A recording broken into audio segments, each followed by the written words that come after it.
You might have heard that many trading firms don't require any finance-specific knowledge.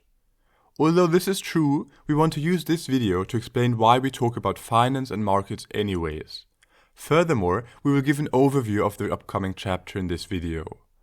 Some firms say they only focus on interview questions centered around probability theory, calculating expected values, and being comfortable with simple mental math. Although, for some of these firms, you do not need any finance-specific knowledge, we still think it is very important to spend some time gaining a basic overview of the financial markets, different actors within, and their purpose. The reason for this is that lots of interview questions and games aim at testing trading mechanics in an abstracted way. There are lots of parallels between computing a fair value in a strategic brain teaser situation and a real-world trading context. Understanding how certain mechanics exist in the real markets and why they exist can offer a valuable perspective which in our opinion will lead to a better, well-rounded candidate. So being comfortable with uncertainty plays a crucial role in market making and trading.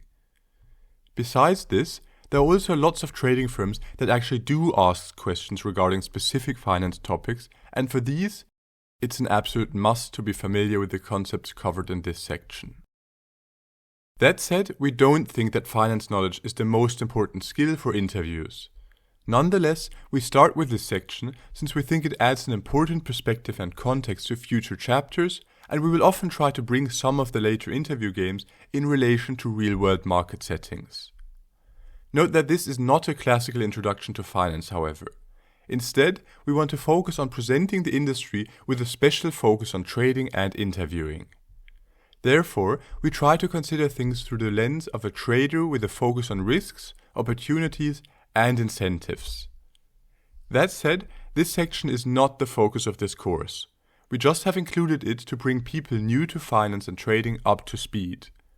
That also means that we do not cover everything in extreme detail in this section.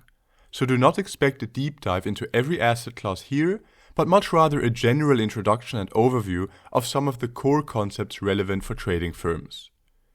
If you're already familiar with these concepts, it might make sense to skip some of the videos. Just make sure to be somewhat familiar with the various asset classes, their pricing, and underlying mechanisms relevant for trading. From our experience, for instance, especially something like ETF creation and redemption or futures pricing might be something new to many people. In addition to the products themselves, we also go through the underlying mechanics of the exchanges on which they are traded that are relevant for trading. In particular, we do a deep dive into order books and related mechanics in the next section. The order book essentially matches many different orders from multiple participants to match up possible trades. It plays an important role when interacting with the markets, and having a good grasp of order book dynamics and the associated lingo is oftentimes indirectly tested in interviews. This is often not considered thoroughly in classical finance or quant trading introductions, since order books are not that relevant for many more traditional finance use cases. However, we think it is very important to understand this when trying to break into quant trading, and we think it is a good way to gain some additional, deeper perspective on trading firms and market makers. Finally, we will give an overview of the whole market landscape and industry. Besides looking into trading firms, we also talk about some of the other major players in the markets, such as hedge funds, pension funds, banks, retail traders, and others, since this can shed some light into the motivation and incentives of different market participants and the impact of this on the overall system.